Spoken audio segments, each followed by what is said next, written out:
No big deal.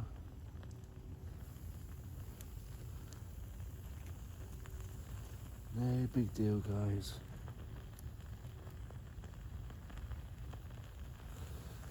Again, it's all try and error.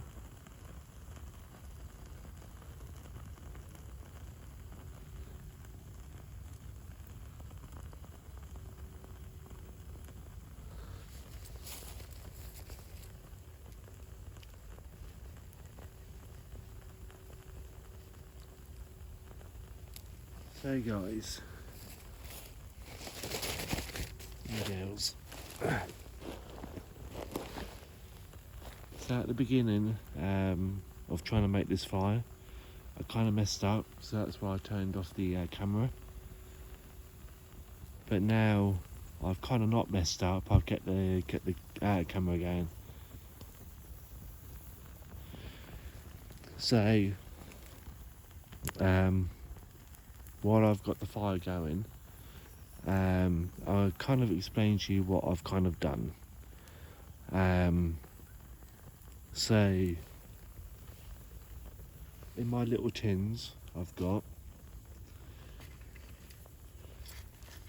some fat wood, and I've got some fat wood shavings as well, which I got from those sticks. I just shaved it down. In this one I've got just normal cotton wool and char cloth, homemade char cloth from a bandana.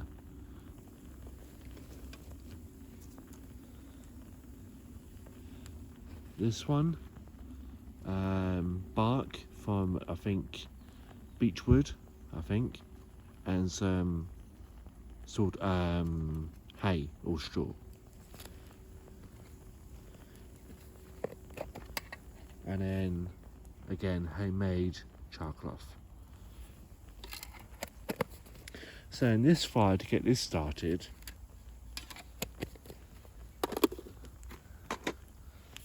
I used some cotton wool and some char cloth. In the cotton wool and in the char cloth, and I'll just throw it all over the floor, I put some, let me get it all back in and I'll show you.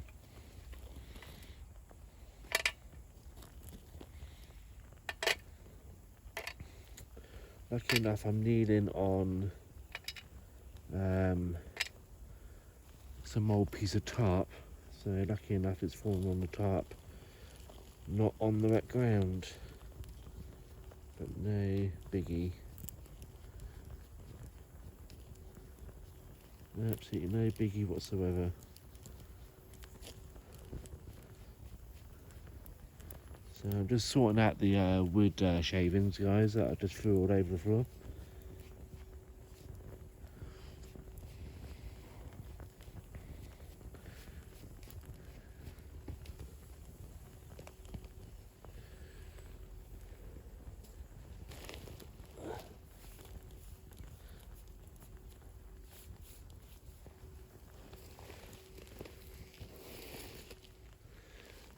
Right, so yeah, inside the cotton wool, I put a little bit of the wood shaving, just see by my thumb there, and I put a couple of pieces of fat wood in there as well. Let me put these away before I throw them all over the floor again.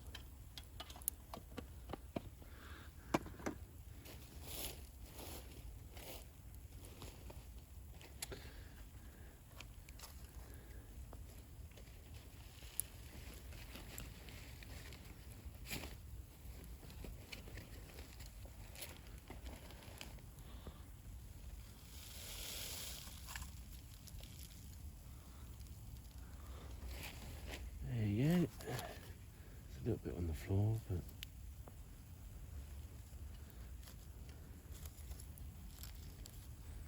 yeah, no big deal. I can always make more.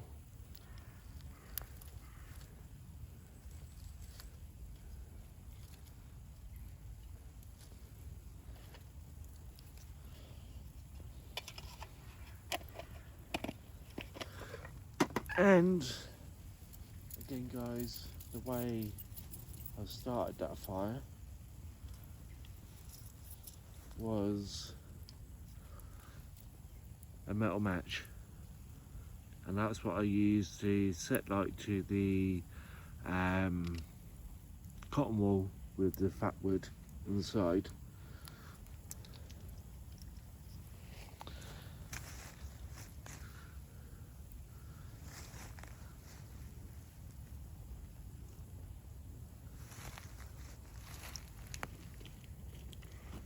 Also, in my kit,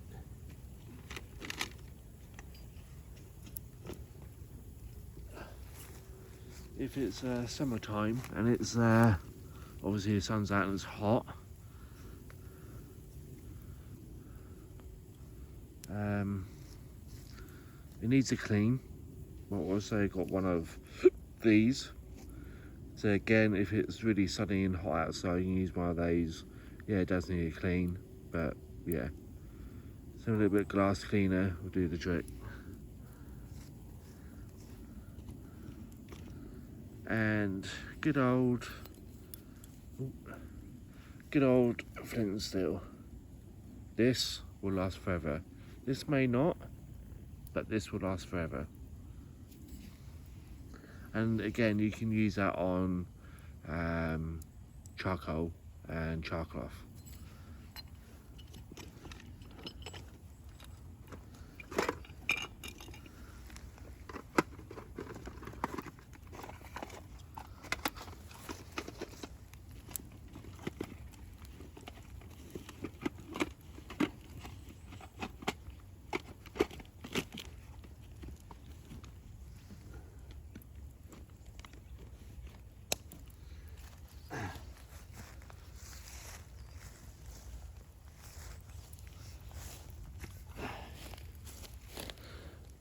So guys, that is a quick go through of my little fire kit, what I got inside my fire kit, and hopefully how to make a fire if need be. I am kind of making this fire burn out, only because I just looked over my shoulder off camera and found out that there is a footpath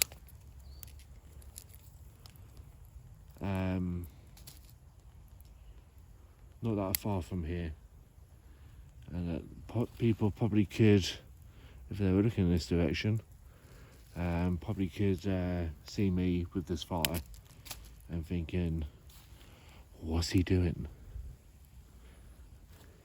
It's not the fact that of like them looking over like what you doing.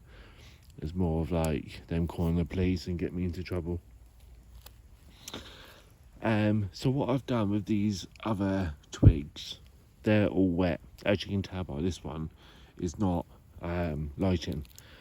So I put them around just to dry them out. Now I did, and some people say this is cheating. There's survival and then there's cheating. In a survival situation, you're not going to have dry wood. You're not going to have the opportunity of having that dry wood in your hands when it's -2. When it's -2, it's not going to get any warmer than 3 degrees today, guys. If we're lucky, it'll probably be 4 degrees, but it'll roughly be hanging around between 1 and 4 degrees today. So to have, and it's wet, and it's been, cold and ice over. So it's nice to have that dry bit of wood in your backpack, ready to go. For a moment, when I started this fire, I thought it was not going to light, but it is. is alight now. So with those wet pieces of wood, if you put it near or up against the flame, it will eventually dry out. Most of this that you see at the top here, most of that is steam. Just drying the wood out, which is good, because that's what you need.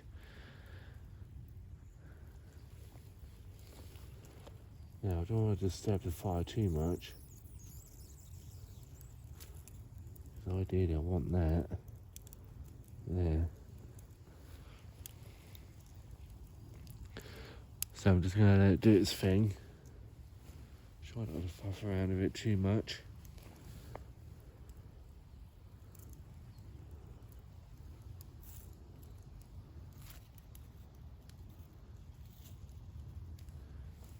Because otherwise the fire will go out. And I will be stuffed.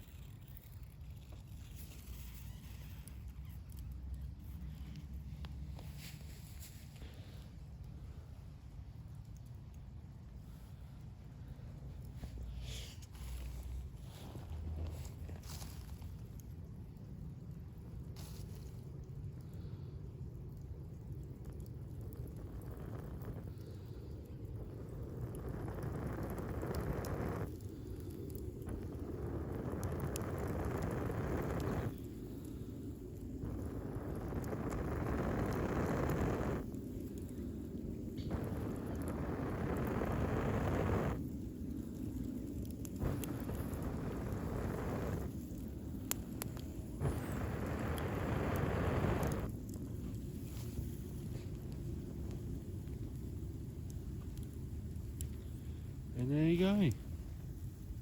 Just do that every so often. That big bit of wood on the bottom there that you can see, that is a light. And yeah, and there you go. Again, like I said, the reason why I kept it off the ground is because airflow from the bottom will help fuel, obviously, the oxygen that the fire needs. And it just stops the moisture from getting into the wood and putting out your fire. So when everything's wet, when everything's damp, if you can, raise your fire off the ground. There is another way, is that if you line up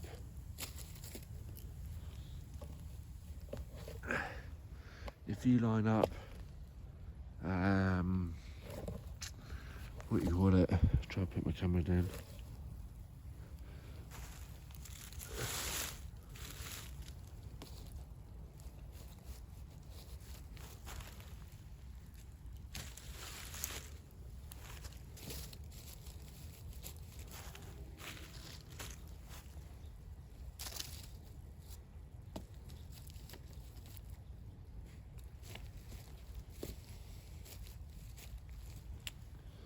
So again, guys, if you do a platform similar to this, put your fire on top, and again it stops the moisture from coming up off the ground into your fire. You put your fire on the top of this platform. That's another way. My fire is starting to go out, so I'm too busy yapping.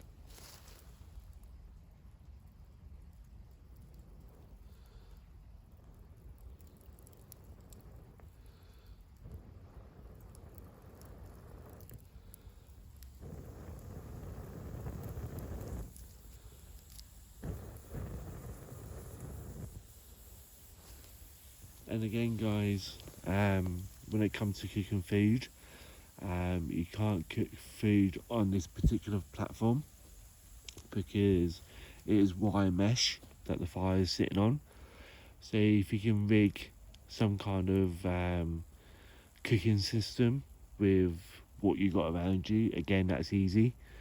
I'm not going to do it in this video. This is about just making fire, and the reason why having your fire off wet ground is good for you and it's good for the fire. and the reason why you should bring a little bit of dry wood with you to get your fire going. And I know it looks like my fire has gone out. I can rest assured it hasn't. The fire hasn't gone out. I can blow on it and it will start up again, and I'll show you what I mean.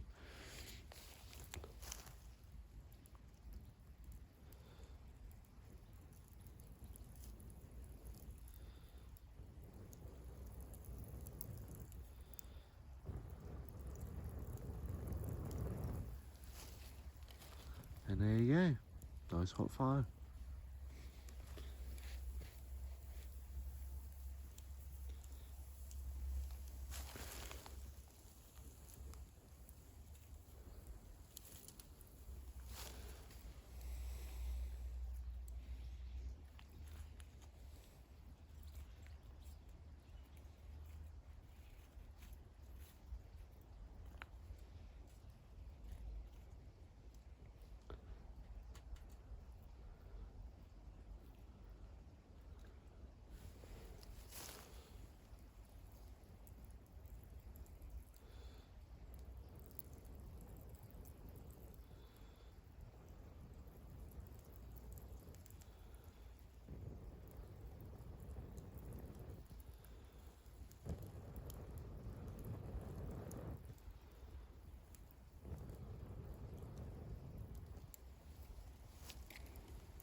So the other thing I want to talk to you guys about,